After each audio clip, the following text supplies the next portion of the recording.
The grass fades and the flower withers, but his word will stand forever. God said, if I honor him with the tithe, I will open up the windows of heaven. Window represents opportunity. Opportunity. God opens windows and doors. He also closes door too.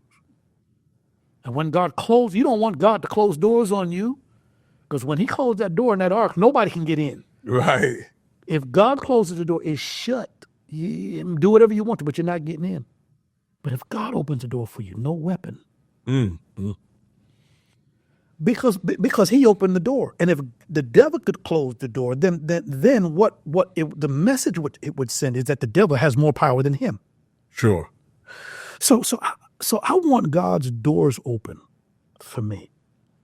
And I've learned over the years it's not so important how man view me. It's how God. It's how God views me. Now, it's the human element in all of us to be accepted by man.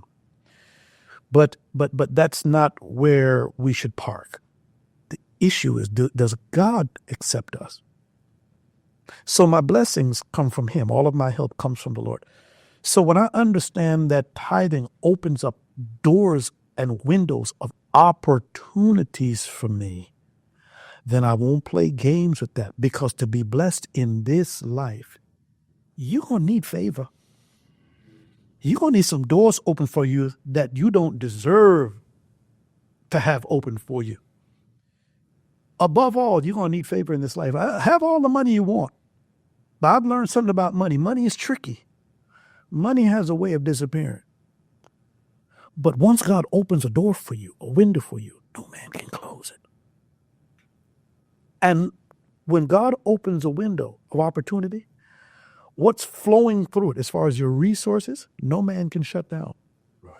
That's a fact. Because, see, the problem with me as a pastor is, oh, Lord, help me. You're going to make me preach it. I'm trying to preach, Pastor, preach. See, when I tell my congregation the problem with me is, I tell them I'm really talking about y'all, but I'm just using me as a buffer here to soften the blow. The problem with me is I trust flesh too much. As pastors, we're tempted, because the checks come from the people, we tend to put our faith in the people, not understanding that they're not our source. They're simply channels of supply. Channels of supply. Channels of supply. The source is heaven. He opens the windows. The people come in. They bless the ministry. Right? Yeah. And don't minimize that now, because the Bible said the heart of the king is in the hand of the Lord. People don't come to change in lives because I'm wonderful. People come to change in lives because God's hand and his favor is on the ministry, and favor is better than money. Because there's some things money can't get you out of, but favor. There's some doors money cannot open because there are people who are richer than you. But favor can open those doors. And what is favor? The willingness of others to use their power, their might, their resources, their influence in this world to point at you and says so-and-so and so-and-so and so-and-so and so-and-so. Favor is better than money. So when God says that he'll open the windows of opportunities, the windows of heaven, and pour you out a blessing, which is opportunities, don't play games with that. I don't want to live this life and not have doors open for me. So how important is tithing? Critical.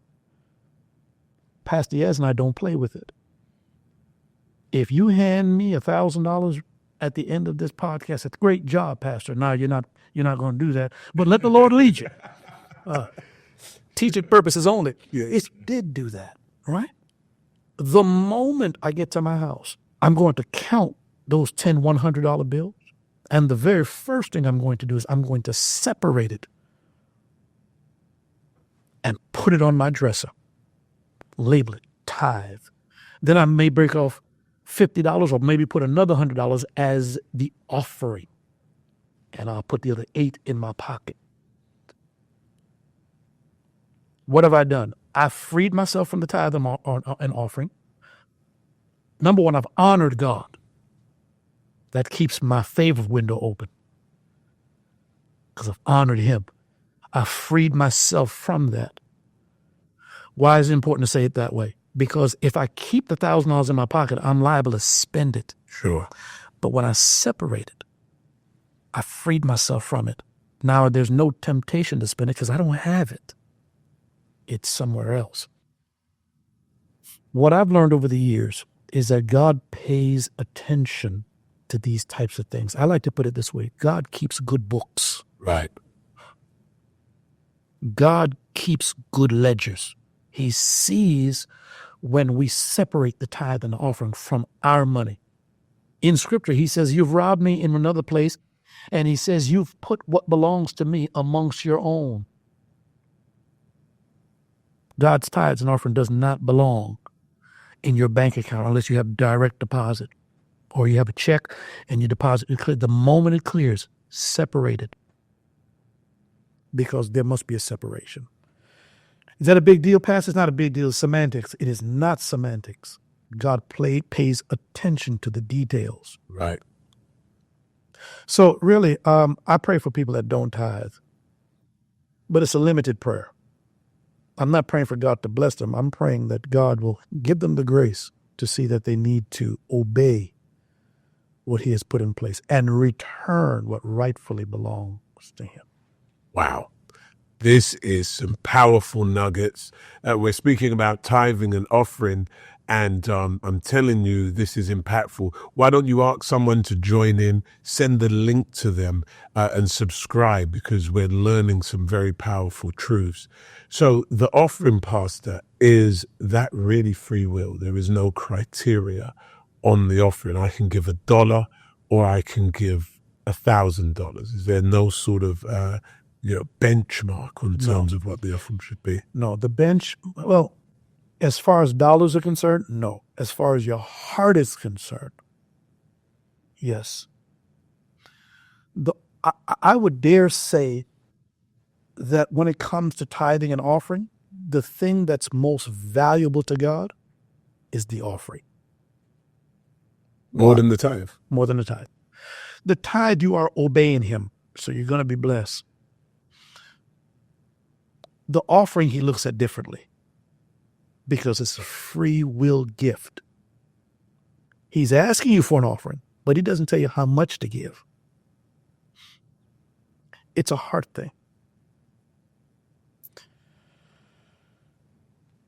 Bible talks about a woman who gave one mite. Remember that? Yeah. Mm-hmm. And because men lined up to give and they put great deals of money into the offering. Jesus said her sacrifice. Jesus looked at what she gave. She gave one mite. And Jesus said she gave more than all the people that put big money in. God looked past the dollar amount and saw her heart. They gave what they could afford. She gave what she couldn't stand to lose. And God said she gave more. Why was it more for God? Can God count? Is he poor at math? No. He saw her heart.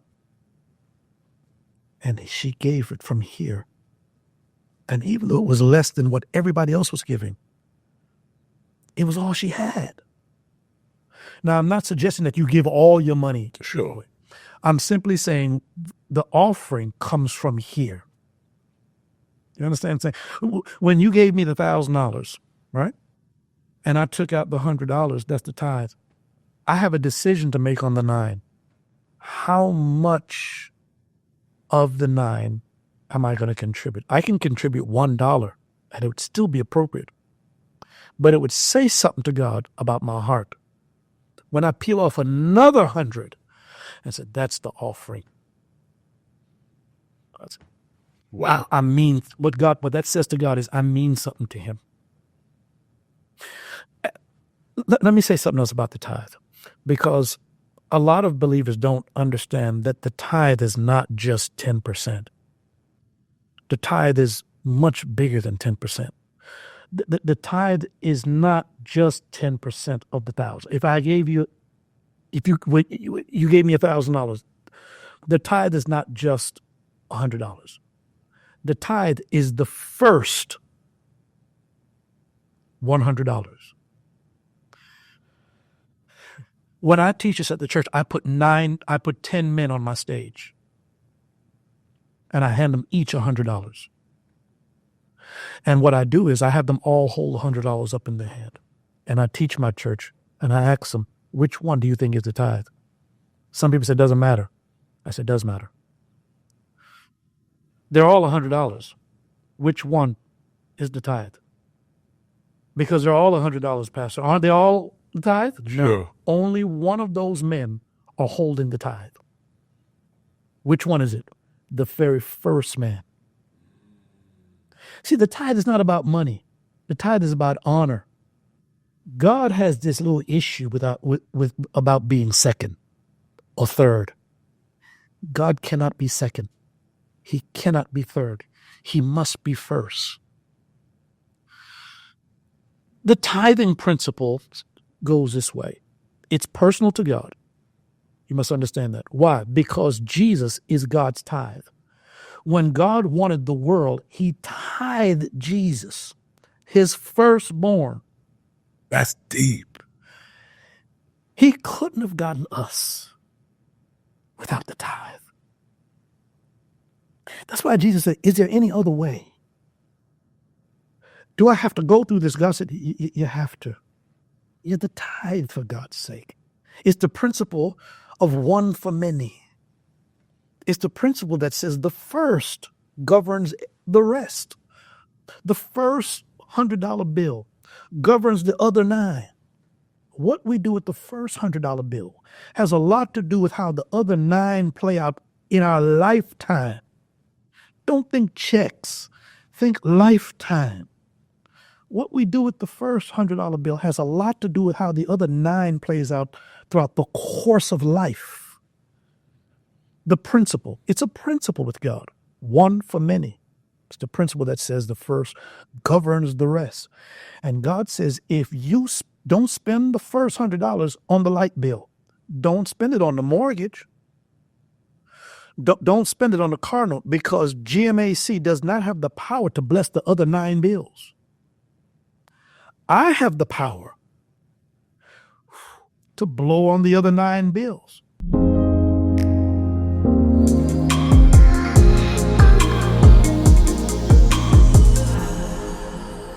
Everybody has value.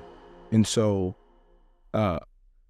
man has the value as the head of the house. The woman has value as she is the helpmate. But in this culture, 2025, if we're talking about, if you think your value is about how much money you bring to the marriage, then you've already lost. You're already doing yourself a disservice. And so if that's what we're talking about, as far as what do I bring to the table? Like, that's the big question. What do you bring to the table? That's what women are asking. What do you bring to the table? I'm bringing my protection. I'm bringing my resources. I'm bringing my experiences. And if she's bringing the same thing, this is what I would want to ask. In some scenarios, she's bringing more. More money, more influence, more money, okay. Potentially. Yeah. It depends. A female ran for president the other day. I mean, she was literally the vice president. It was like vice Harris president. was the vice president. So now you're in a home now in this season. Yeah. And the female has influence and has potentially money, maybe on some occasions more than her husband. What happens when there's a disagreement? It depends on what kind of marriage you want. Like, let's call a spade a spade. Like, what kind of marriage? What kind of marriage do you want? Do you want a marriage that is fulfilling, or do you want a marriage that is keeping score? Sure. The biblical model teaches us that she is the helpmate. That doesn't mean she's subservient. actually, when I read that text, wives, submit to your husbands as Christ, as husbands as Christ has submitted himself to the church, right? When I read that and when I listen to that, I think about a woman should not submit herself to any man, any husband that doesn't have a vision of provision. That doesn't necessarily mean money. That means if you can't provide it financially, you should be able to provide it spiritually, Emotionally. relationally. Like if the conversation is always going to be around resources and how much money you make, and I have say so in what we do with our money, you should, because you're not under me. You're helping serve the vision that God has given me. So if we're trying to figure out the biblical model for marriage, you need to have a vision. And if you want a godly woman, or if you want to be a godly woman, sis, you need to find a man that has a vision that you can connect to. What does that mean? It literally means if his vision is only big enough for himself, it's not a vision that is big enough for you. True. You can't get in it. It's not big enough for you. So I guess my thought about it is, it's tough. But I like the point you're making. It's tough. The reason I like the point you're making about having that vision, if you don't have the resources yet, and I think we should use that word yet, because Right. if you have vision, eventually it will come to pass with the help of God. Absolutely. Even if she is making more than you. I had a situation in the UK, in the church I was in, where I'm pastoring, that there was a female making considerably more money than the male. But he did have a vision. And she took some of those resources and helped him with the vision, real estate. And he was able to really build a portfolio and superseded the income of his wife. Can I tell you something? That was my story. Really? That was my story. When I Wow. met Bree, my wife, she was making more money than me. Wow. Doing what? She was in sales. Wow. Sales and in marketing. She was making way more money than me. Wow. And so now when we got married, she was still making more money than me when we got married. Right. But it was something in me that saw my wife working and connecting the dots that made me say to myself, like, I got to do something. Right. But without the help of my wife, the vision that God gave me would have never come to fruition. So everything I'm doing now is a byproduct of my wife's partnership. That's powerful. You know why it's powerful? It's powerful from two aspects. Yeah. One, your wife was able to help and say, no, this is mine. You do it yourself. That was partnership. Yeah. But two, you had the humility of what many males don't have, which is, I'm going to marry someone who's got making more than me and still making more within marriage. That would give some men sleepless nights. I don't know. Yes. I don't know if I could do it. Yeah. Yeah. But that's not necessarily a virtue. Yeah. I think what you did is a greater virtue than Yeah. because that's good. Yeah. Like I for me, and maybe it's because of what I've seen in my house, I saw my father as the provider. Right. I saw, and I'm now seeing in my wife's home, he was the provider as well. Her father was the provider. Oh yeah. Big And time. so, right. So there is that, I guess, pressure to reproduce. to reproduce, because you don't just marry the person, you marry the person's history. And if you are going to go an unconventional way, whatever you're going to do, bro, man of God, I'm with you. But just know you're marrying history, whether it's good history or bad history. So that means you're fighting good history because you got to be better than the good history, or you're fighting bad history and you got to be better than the bad history. For me, she came from a history of being provided for. Wow. So I could not provide. I could not come home and not pay the bills. I could not pay for her car. I had to do those things because that's what she came from. And I think if more men looked at themselves in the mirror, I have this thought. I think the problem with a lot of men is that we look out the window instead of the mirror. When we look out the window, you see what everybody else is doing. But when you look at the mirror, you have to have a conversation with yourself. I think more men need to have a conversation with themselves about what is the quality of life that I want to have, and am I willing to do that kind of work so that when I find that woman or when I'm in the marriage, because you don't have to do that before you get a marriage, you can do that while you're in the marriage. When I'm in the marriage, that I can help her become the helpmate that she actually wants to be. See, I got a question. That's good. I got a question. That helpmate that she wants to be. Yeah. Not that you want her to be. Because if you provide for her in a way and create a safe space for her in a way, she's going to flourish in the garden that you put her in, Adam.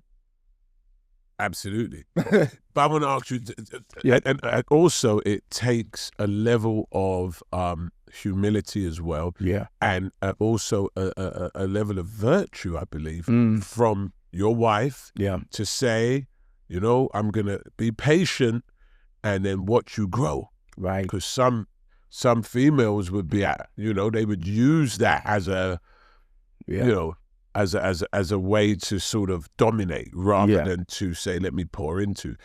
But here's what's interesting. Your father-in-law, being real close. I think I met him through Bishop and Pastor Deborah Morton. Okay. So he's real close with them, big time. Mm-hmm.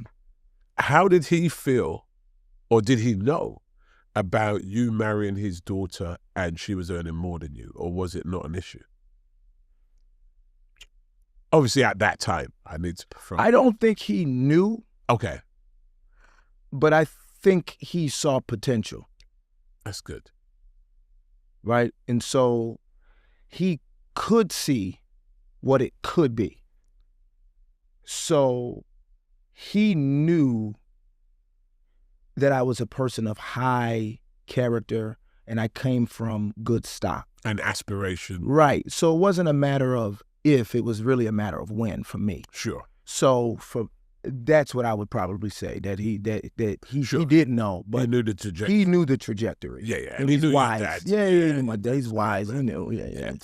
Okay, so that's good. Yeah. And I like that. That's fantastic. Mm-hmm. Okay, we've got another aspect we want to really talk about. Mm-hmm. And I think sometimes this is skated over when this subject comes up about romance in marriage and keeping it alive. You just kind of get to church and people skate over it.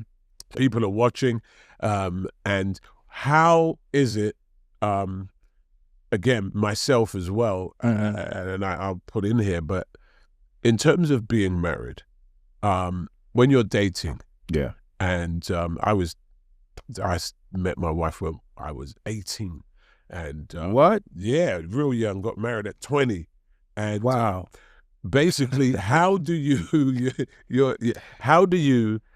keep romance alive? Because when you're dating on those at that stage, you're putting your best foot forward, and you're doing all that you need to in terms of keeping it alive. How do you keep it alive at this stage of marriage, keeping things, romantic? Because that aspect is very, very important. Yeah. Keeping the eros love going, and the bedroom and all that good stuff. So how does that work? How do you keep that going and keep that aspect alive? So you're not just married to your wife, you're still almost dating as well. You're keeping that angle going. Yeah, I would preface it by saying, wise man once said to me one time, on the wedding day, most men think that that's the finish line. But women on the wedding day, that's the starting line. That's a wise man. Right? And so men think on the wedding day, I did it. The work is done. Right. Women think the work can finally begin. Sure. So I would say for us, for me and my marriage, we set dates. We schedule dates. We schedule dating times. We're gonna go out to eat, then we're gonna do something adventurous, then we're gonna do stuff that we like to do. And then I'm gonna do something that I might not like to do, that she likes to do. I think it's a matter of, in the whole, what is it?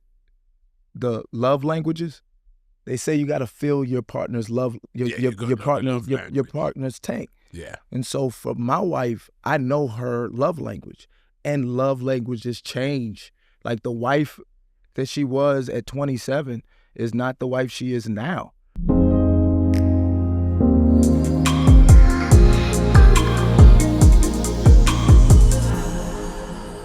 Be at home and I can get all the stretches. And do I need weights? What equipment do I need? See, the gym has the equipment. It does. Pastor, I'm grateful that you just said that, because I've trained clients when people get to the word, okay, I got to go buy this first, and then I got to go buy my uniform, and I got to get this and get that. No, you don't. Anything that has weight. We got cans at home. We got bottles of water at home. You got, heavy containers at home that's in the refrigerator. You can use that. I'm making it easy for the individual and making it easy for them to know that they are being cared for. And that's what's important, because some people feel like nobody cares about me, or I can't get help, or I have to be at a certain place to exercise. No. It's the same thing. The word is everywhere. We can find it. You Google it. Come on, Pastor. We got this new technology now. It's not how back in the days we got to go to the library and be a member to go to a library and take a book out and hope the book is there.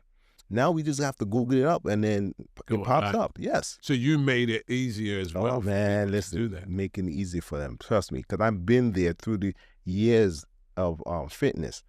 It's the same thing.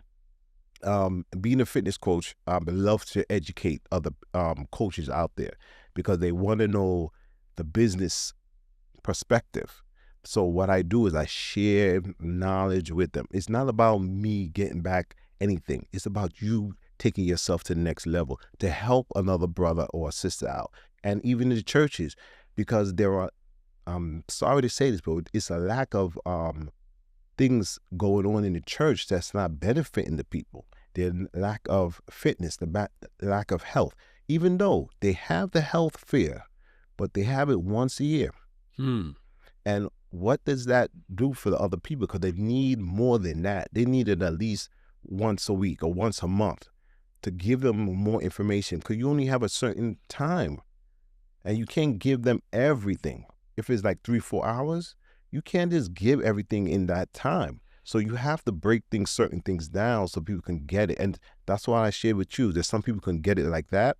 Some people have to take a little, they work slower and then they will get it. But I understand. Right. So that's why it's so important for me. I'm always trying to share this, even with social media, that we have to have more than just once a year, with this arena of fitness. Like they have the they go out there, you get yourself blood pressure check or whatever. It's going to be a regular occurrence. Yes. Can I ask you this? Yes, sir.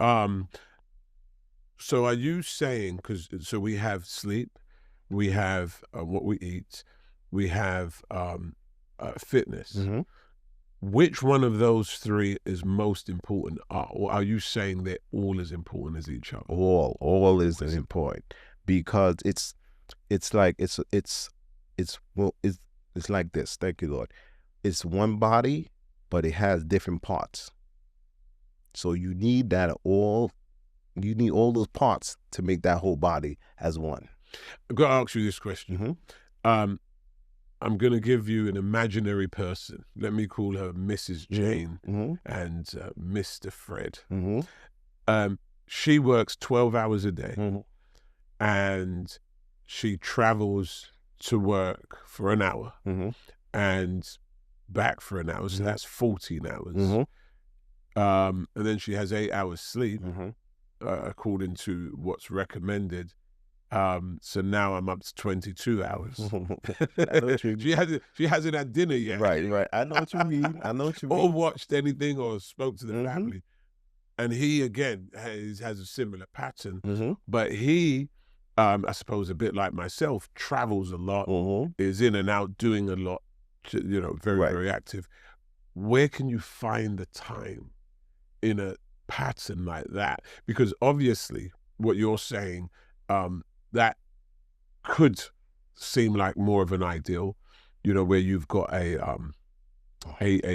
pattern that there is time. Right. Some people are very time poor. Mm-hmm. How do you find the time in that schedule to have the plan and the Yes. pattern and the Yes. sleep and the exercise Trust and me. do it all? So what would your recommendation be? Pastor, I'm so grateful for you bringing that up, Mm-hmm. because this is the reason why I always give my clients is a evaluation. Okay. The evaluation, I always to break down on the certain things about what type of work do you do? Are you sitting down? Are you on your feet? How long you work? Excuse me. Also, do you have time through the day from work? Because I know you have to have time to eat. So you have to have a little time to do something that's going to benefit you along the way. Now, I have a good friend of mine. I trained her before for the beginning. Yeah. Her name is Dan Pierre, and she's a elder of the church. So I got her started because she just needed motivation. And her type is she works a long period of times, but what she's a member of the gym, but she works out at home.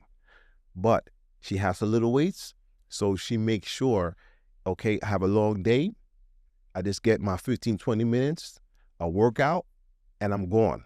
You see what I'm saying? So she's making it mandatory that she's putting that in before she leaves. Because I know everybody is busy, even myself. But I got to look at my schedule. Okay, I start work at 8 o'clock. I have lunch 12 o'clock. I have an hour to get something to eat. Okay, I'm going to break that down into my 30 minutes to work out and then my 30 minutes to eat. So I always share this with people. There's no excuses. Right. There is no excuses. So you're saying 20 minutes is better than no minutes. It's better than nothing, Pastor. Let me say it. I always share this to people when I do my videos. The minimum is 30, but if you can do less, that's fine with me. That allows Okay, so minimum fitness should be 30 minutes. Yes. That allows things to start working. Blood start flowing through the heart. The blood flow to your brain, through your body. That is so important. And it makes you think better as well. But when you don't do nothing, things start to damage the inside of you. You can look good outside now, but what's going on inside of your temple? Wow. So that 30 minutes should it be cardio? Should it be weight training? And what do you think about HIIT? Hits is fine. Anything that Well, what is HIIT again? Now I heard of it. It's like a quick. Yeah. It's a quick workout. Yes. Right, but it's not for everybody. So where you are now is where you can be in the next month, 3 months. That's the reason why I'm always about this evaluation. Sure. Because there's some people I have one of my clients who is trying to fit a dress. Okay, so we have the picture of her putting on the dress so it's tight. So I said, I know what I have to do for her to get where she needs to be at. Those are important parts for me to know what's going on. So that's why we got to keep communication is key. Wow. So Again, so Mhm. what you've got weight training, Mhm. you've got cardio Mhm. training. Which ones do you think is most important? If you have half an hour, you have 30 minutes, You can. which one?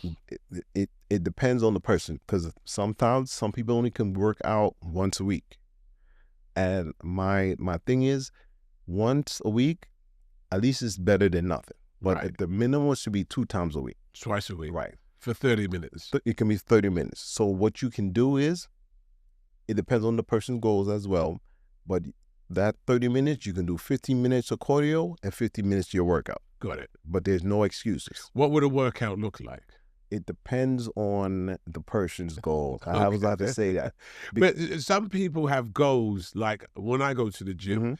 I see some people, they're doing all this muscle thing, Yeah. but they're not necessarily fit Yeah, in I terms know. of their heart. So it's aesthetics. Yes. So if somebody comes in and wants to look an aesthetic, have muscles, but they're not fit, Right.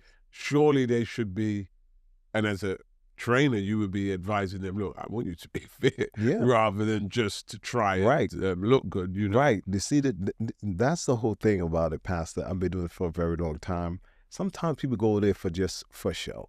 Sure.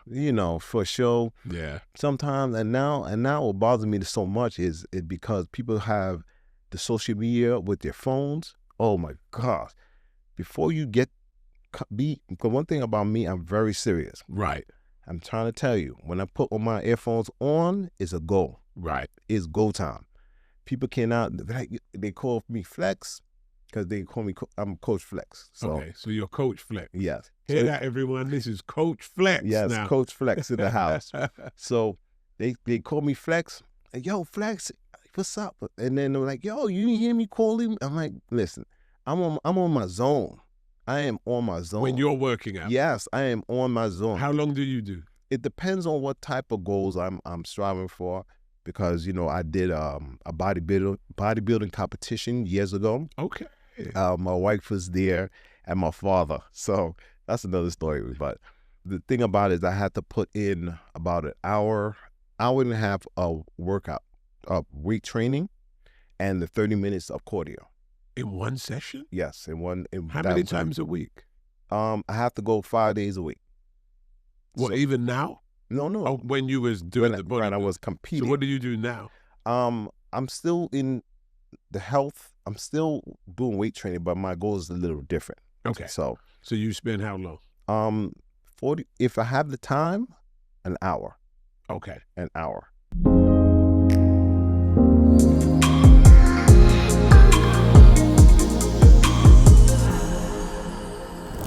So, and around that time, God was revealing, I think, certain gifts in me that I didn't know I had, and I kind of started like diving deeper into that, and the deeper that I went into that, the more it pulled me away from my plan going into law, so to speak. So I made the shift directly after college. I had already took the LSAT, knew what law school, well, what college I was gonna go to. I mean, not college, law school I was gonna go to, and then like right before like crunch time, I was kind of like, all right, I hear you, Lord.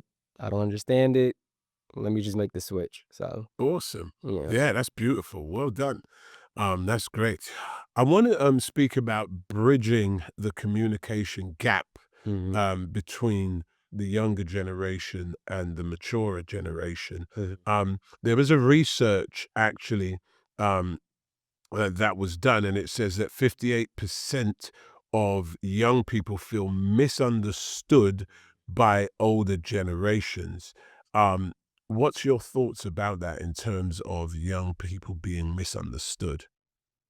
I can definitely see that because one, we're living in a different world, right? Like social media, even prior to 2013, social media wasn't really a thing, and that was when I graduated high school, and I remember um in middle school all we had was MySpace, and then high school Facebook had became a thing, and so I feel like that's when we really like the world really started getting a taste of social media, and it kind of started to become like very ingrained in our everyday life, and nowadays that's essentially what this new generation and some of my generation is still experiencing. And I think our parents, because they didn't have to deal with that, there may be some things that they just don't understand. So a lot of things get kind of lost in translation. It's like, well, why are you always on Instagram? Why are you always on your TikTok? And it's just like, for them, it's kind of like, this is just what we do.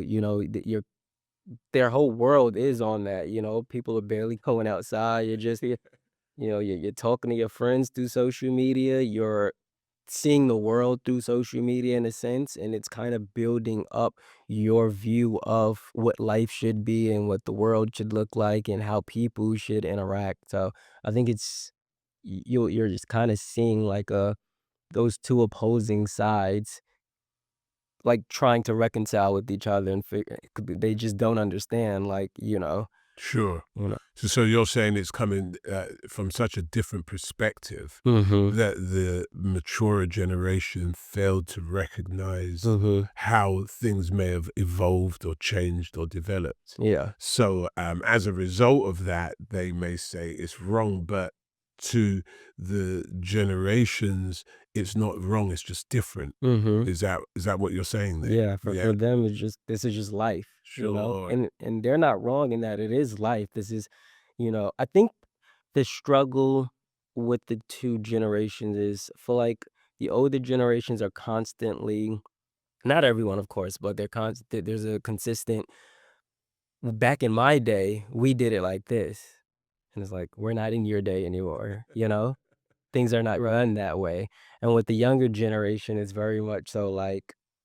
I think sometimes we can fail to realize that while the world around us is evolving and it's changing, we're dealing with the same issues. People were still depressed in the 80s. People were even if they didn't call it depression, people were dealing with the same emotions. We're fighting the same battles. It's just technology and the landscape around it's different. So it manifests a little bit differently, or you kind of have to deal with it a little bit more different than maybe how you would have before. That makes perfect sense. How do you think the younger generation can communicate with the older generation without losing their identity? Mm.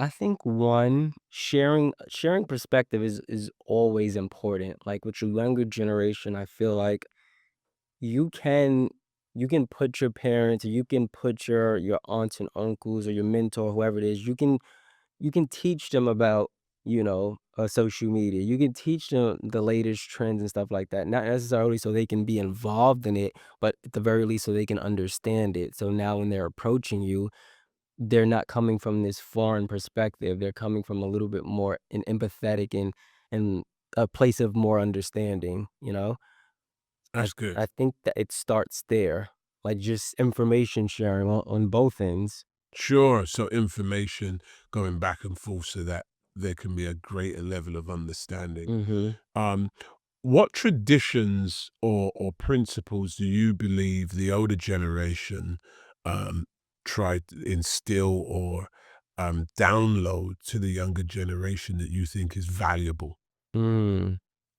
For one, I'll say one of the things that you see we're struggling with in modern day society, gender roles. Yeah. I feel like that gets a negative connotation now, and it shouldn't, because it's biblical.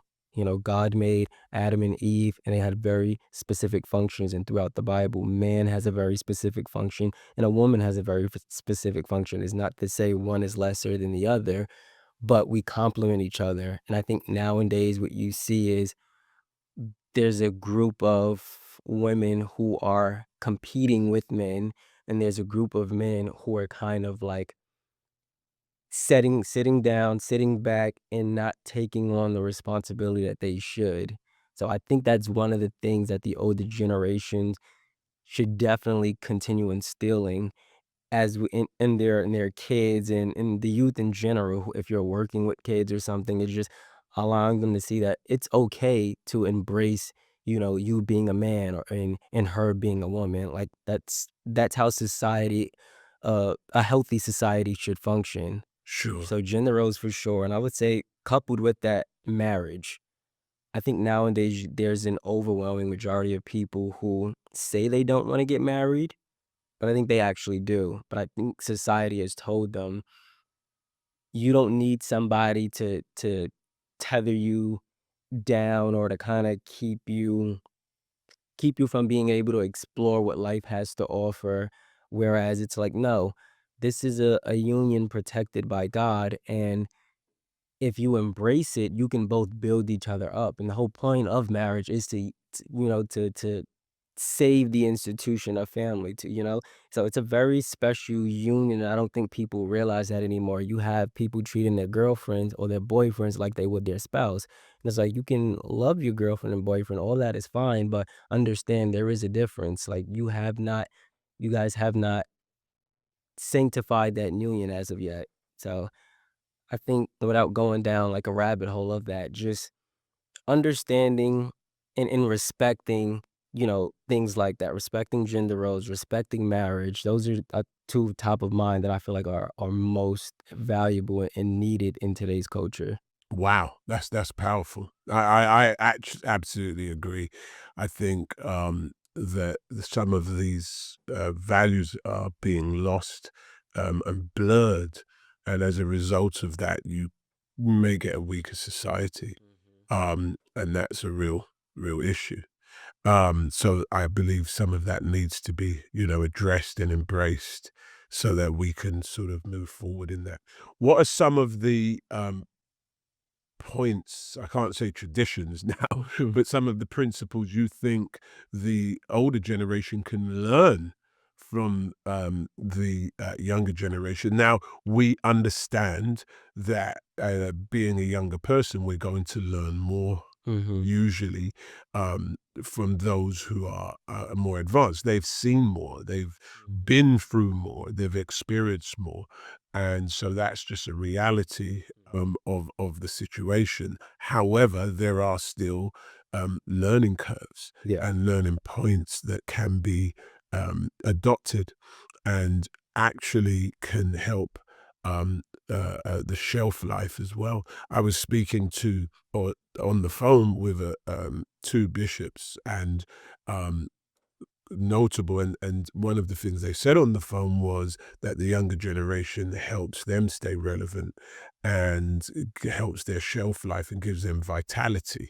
So I thought that was quite poignant and interesting in the way that they spoke about it, because I was really there to learn, but they was also saying their points that they can learn as well. So what just a couple of things you think the older generation may be able to learn or grasp from the younger generation? One, I think the younger generation can help the older generation stay, what's the word? Innovative. The older generations, I feel like oftentimes you can get set in your ways if you've been doing something a certain way a long time. And so I feel like generations now are much more open minded. And of course that has its pitfalls, but in general, it's a good thing to be open minded. It's a good thing to be able to see things from different perspectives. And I think one of the benefits of living in a social media society, you're able to see so many different walks of life. And while it can be information overload at times, what you are being able to pull from that is, okay, they do things like this over here and they do things like this over there. And it allows you to kind of be more, not accepting, but rather empathetic to other people who may be experiencing life in different ways and in different regions of the world. So I think younger people have been able to develop that, and that's something that they can give to some of the older generations to help them not stay so stuck in their ways, and make them a little bit less judgmental, at least come across less judgmental.